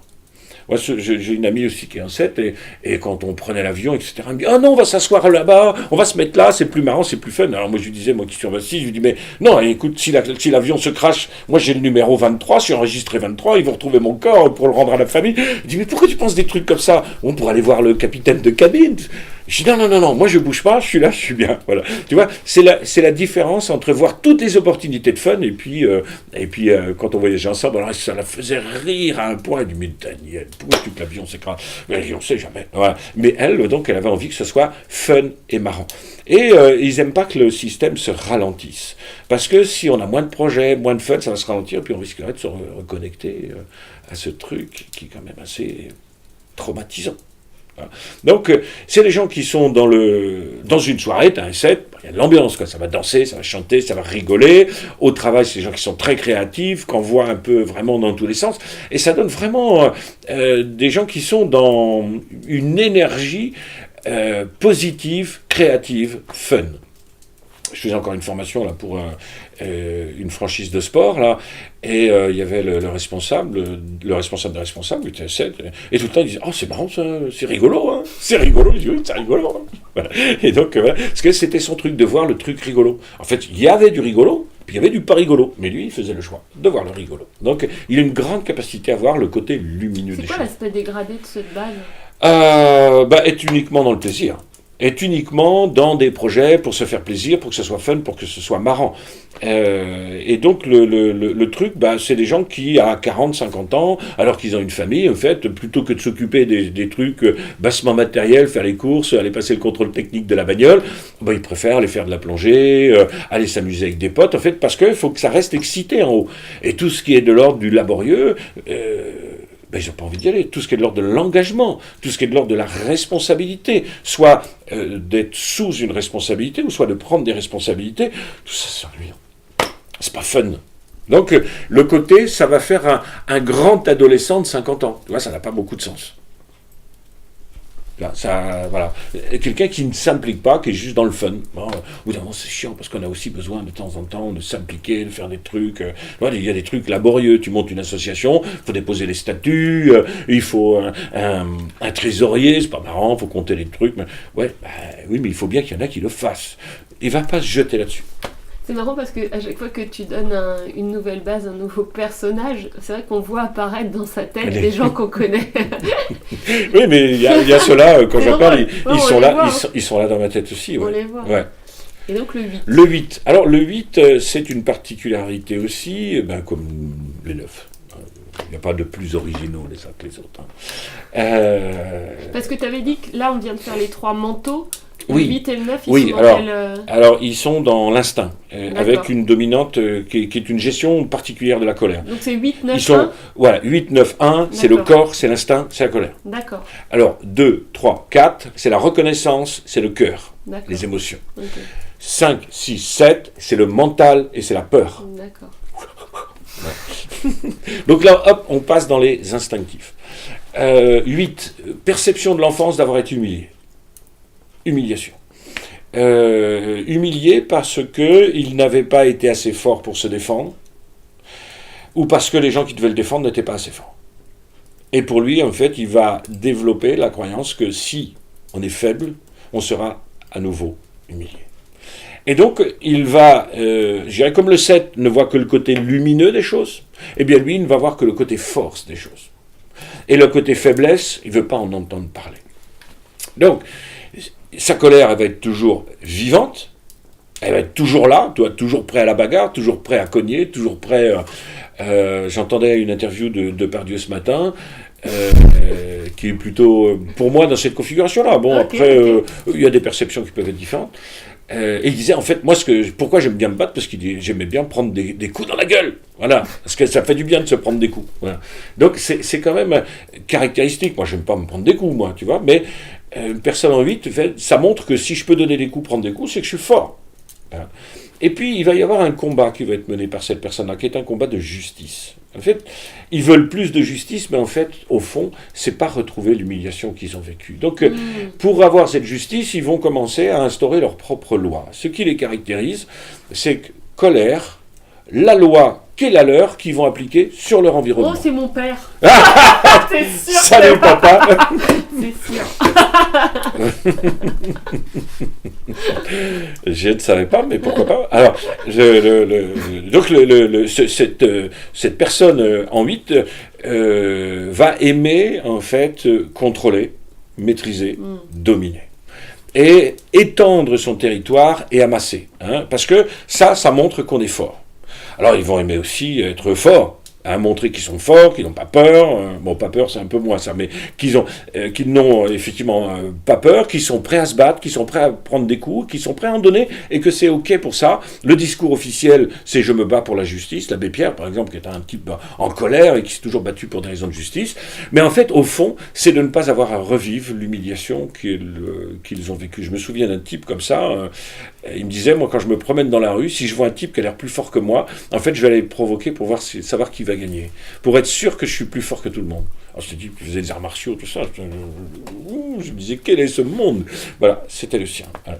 Et alors, ceci dit, ces gens-là, on pourrait les voir un petit peu comme des grosses brutes. Pourquoi? Parce qu'ils ont tendance à enfoncer les portes, ils n'ont pas peur de prendre des coups, mais aussi ce sont les gens qui sont très claniques, c'est-à-dire qu'ils ont un clan, et ceux qui sont dans le clan seront protégés. Ceux qui sont en dehors du clan peuvent être des ennemis ou on s'en fout. Mais ceux qui sont dans le clan, c'est la famille, c'est mon équipe. Si tu travailles demain dans une entreprise, ton boss, celui qui est au-dessus, c'est quelqu'un qui est là, qui est en configuration 8, ben, ça ne lui posera pas de problème en comité de direction de se prendre des coups pour son équipe, mais il n'acceptera pas que son équipe se prenne des coups. Il défendra son équipe jusqu'au bout. Tu vois, il dit non, vous adressez pas aux gens de mon équipe. Si le responsable c'est moi. S'il y a des gens qu'il faut taper, c'est moi. S'il y a des gens qu'il faut cogner, c'est moi. Donc ils sont très protecteurs. Ils ont une capacité à enfoncer les portes et ils ont une capacité à protéger. Mais ils ont aussi une capacité à contrôler, à imposer leurs lois et puis étendre leur territoire. J'ai travaillé des fois avec des bases 8, ils avaient dans la boîte à gants, il y avait de quoi se défendre. Et entre les deux sièges aussi, c'était assez particulier. Donc on peut avoir de grands chefs d'entreprise, des chefs de clan qui sont là-dedans, parce qu'en fait, c'est une espèce de configuration naturelle pour être un grand dirigeant. Alors on n'a pas dit non, c'est je sais d'ailleurs comment on l'appelle celui-là, le chef. Oui, c'est le chef. C'est vraiment quelqu'un qui a cette envergure. Ça va pour l'instant? Ouais. 9. Lui, alors, c'est vraiment celui qui est partagé. D'abord, il se trouve en haut de l'énéagramme. En fait, il est un petit peu le tout. Et il est tout, et il voudrait pas être ni rien, ni la moitié, ni un quart. Donc, il est le tout. Ça veut dire que sa perception d'enfance, c'est soit on lui demandait pas son avis, on ne tenait pas compte de lui, et donc en fait il a appris à ne pas donner son avis, à ne pas se positionner, ou soit quand il s'est positionné, ça pouvait poser des petits soucis.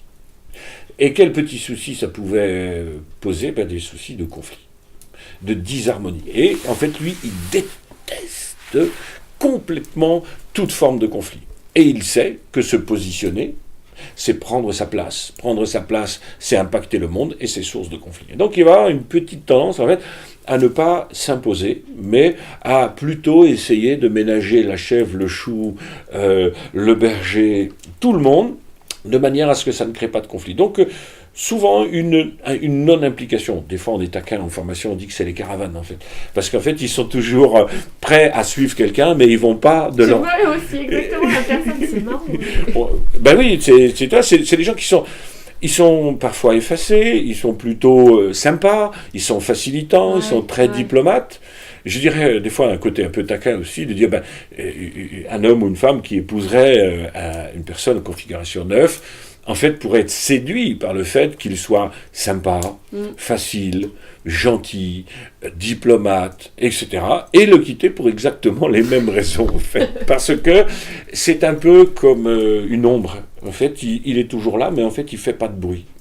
Et l'ombre, s'il y a quelque chose qu'on oublie, la seule ombre qu'on connaisse, c'est celle de Lucky Luke, parce qu'elle est un peu différente. Elle doit être en 4. Je suis taquin. Mais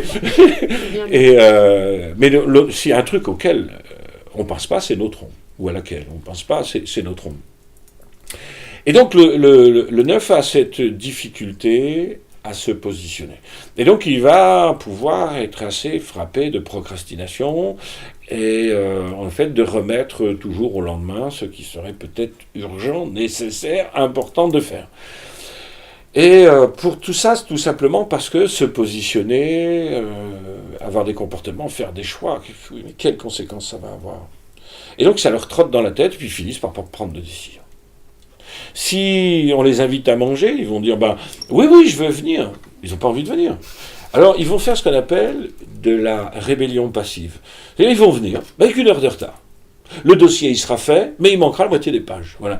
C'est-à-dire qu'ils ne vont pas aller dans la confrontation, comme un 8 peut faire. Il dit, écoute, moi, je n'ai pas envie d'aller chez toi, moi, ça me tente pas. Voilà. Lui, il va dire, oui, je vais venir. Mais, soit il va trouver un truc bidon pour arriver 3 heures en retard, ou c'est lui qui devait apporter le dessert, mais en fait, non, il a oublié, enfin, il a bouffé la carotte. Et donc, on se retrouve avec quelqu'un qui est trop dans l'accord avec l'environnement et pas assez avec lui. Et ça lui génère une frustration extrêmement importante, et il peut avoir tendance à se narcotiser.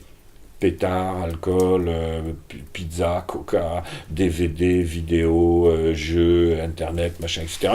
C'est-à-dire il va faire plein de trucs secondaires, et il va essayer d'endormir en fait cette colère qui monte, parfois en la fumant, parfois en buvant, de manière à ce que cette colère-là ne remonte pas. Et plus ils sont stressés, plus en fait ils sont lents, plus ils sont un peu ramollis. Mais ce sont de vraies cocottes minutes. C'est-à-dire qu'ils se fâchent très peu de fois dans leur vie, mais quand c'est le cas, tu vois, c'est une cocotte minute, quand on enlève le petit dessus, ça va. Mais si tu bouches le petit trou, puis tu continues de faire chauffer, en fait la cocotte minute, elle va se fendre en deux, puis elle va défoncer tous les murs autour. Et bien c'est un peu le cas.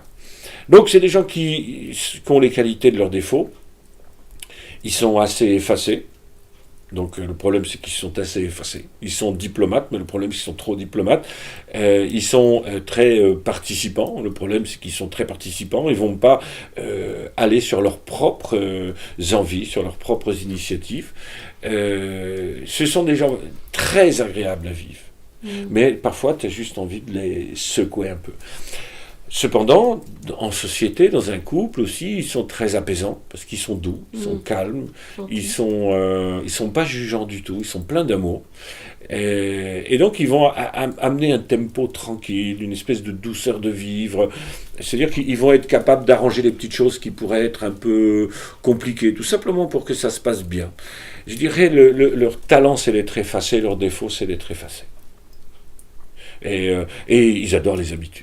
Lulu a un parrain qui est dans cette configuration, il se reconnaîtra. Elle fera peut-être rire ou pas, mais de toute façon, il ne se mettra pas en conflit contre moi, c'est pas grave.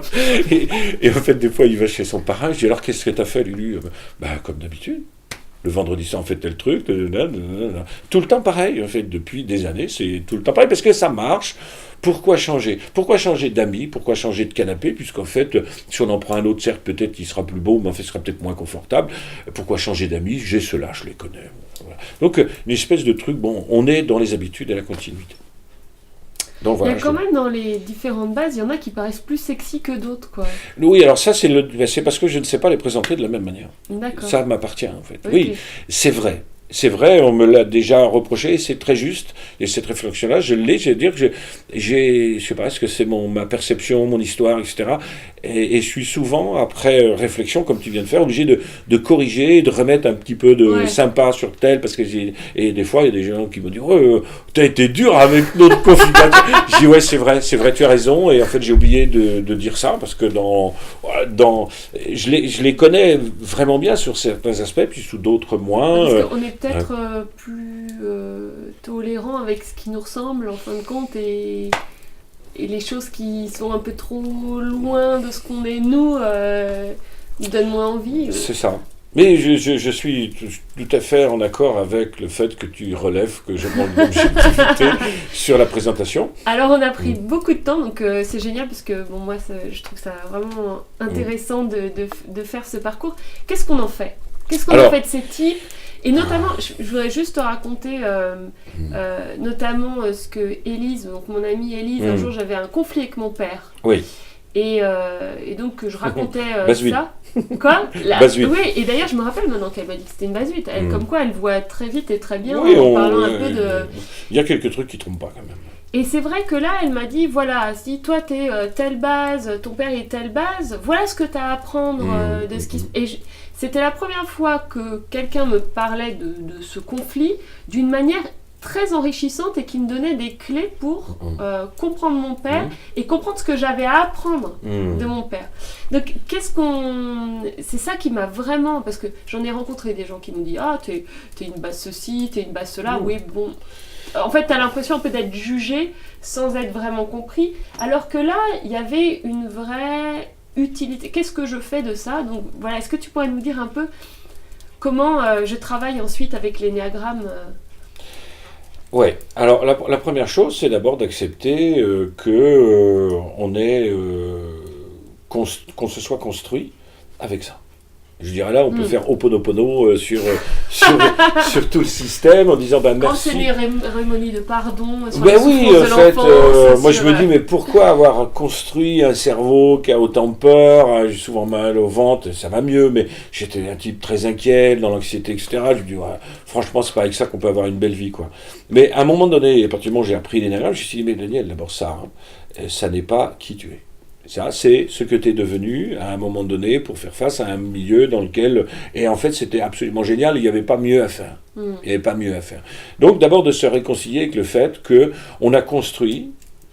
C'est comme si, en fait, à un moment donné, quand on arrive dans ce monde, on crée une cellule de crise. En fait, pour faire face. On dit, ok, cellule de crise, qu'est-ce qu'on fait? Il y a moi, il y a eux, qu'est-ce qu'on fait? On construit un personnage, ça va les occuper. Et en attendant, ça va m'apporter ce dont j'ai besoin, puisque je ne peux pas le fournir. Donc, génial. Voilà.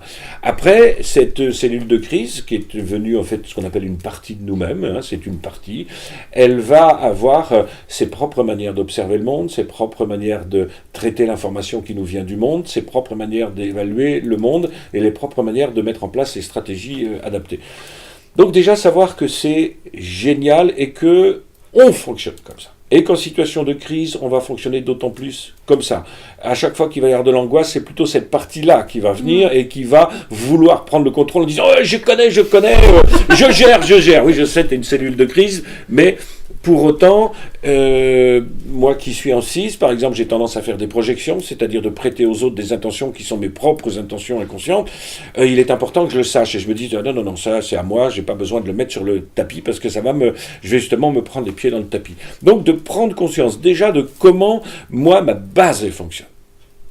Parce que je ne suis pas ma base, on peut dire, c'est une entité psychologique, c'est une cellule de crise qui a pris 100% quasiment de ma vie pendant 40 ans. Bon, ben, très bien, j'ai fonctionné avec ça, maintenant je sais que ça, j'ai besoin de l'identifier parfaitement, en fait, parce que quand je l'ai identifié, je peux me dissocier de ce truc-là. Et en disant, en fait, tout ça, c'est le personnage, c'est la cellule de crise, c'est des stratégies, etc. Mais ça n'est pas moi. Je ne sais toujours pas, en sachant ça, qui je suis. Mais je sais que ce que je suis, ça n'est pas ma structure psychologique, qui était quoi? Une cellule de crise pour s'adapter à un environnement dans lequel je suis arrivé. On peut dire que l'énéagramme est à l'aviation, en fait, le train d'atterrissage.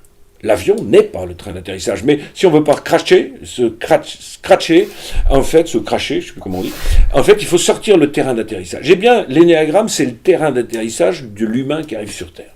Donc, je ne vais pas passer ma vie à vouloir être un train d'atterrissage. Ce qui va m'intéresser, en fait, si j'ai atterri là, c'est où est-ce que j'ai envie d'aller voyager. Merci à cet avion, merci à toute cette technique. Mais maintenant, je ne vais pas rester au pied de l'avion en disant, t'as vu comment j'ai bien atterri? Oh, mais non, je suis content. Hein. Oh. Voilà, c'est pas une vie. Donc, savoir que ça, c'est du matos pour arriver sur Terre. C'est du matos pour atterrir dans une famille. Très bien. Et que si je ne suis pas vigilant, je peux facilement retomber là-dedans, c'est-à-dire en dépendance, d'amour, de sécurité, de considération. Donc plus j'identifie ça, plus je peux savoir en fait que ça n'est pas moi, que c'est le personnage. Ça ne m'indique pas du tout ce que je suis, qui je suis. L'énéagramme n'a pas vocation à répondre à qui je suis. Il a comme vocation de répondre à ce que je suis devenu d'un point de vue psychologique, émotionnel, au niveau des croyances, etc. Donc il faut bien différencier ça. Ça veut dire que le travail, une fois que tu as identifié qui tu n'es pas, ben, tout le travail spirituel de connaissance de toi commence. C'est là que ça commence. Donc ça ne répond pas du tout à la question qui suis-je. Ça répond à la question ce que je suis devenu. Et c'est marrant, et je pense qu'en fait, les gens qui rentrent aussi dans l'énéagramme cherchent cette réponse à qui suis-je. Oui, mais c'est un non-sens. C'est pour ça qu'après on dit, ouais, t'es une base 2, t'es une base... Non, je dis, moi, mon train d'atterrissage, c'est 6. Oui, d'accord ? Parce que je vois même certains sur les réseaux sociaux qui affichent leur base oui, comme une revendication. C'est comme si la couleur de peau était en fait mon identité. Non, je ne peux pas me résumer à ça. C'est comme si, je sais pas, mais je suis né dans une famille de rouquins, je suis rouquin, ben voilà, ben c'est mon identité. Non, ça c'est la genèse de ma famille, c'est l'histoire comment on dit, pas hormonal, mais en fait, voilà, en fait, c'est l'histoire de ma famille, mais ça ne décrit pas du tout qui je suis. Ça ne décrit pas du tout alors qui je suis. on va sortir de l'énéagramme et peut-être pour conclure cet entretien, parce qu'on pourrait discuter des heures, je pense. Je sais.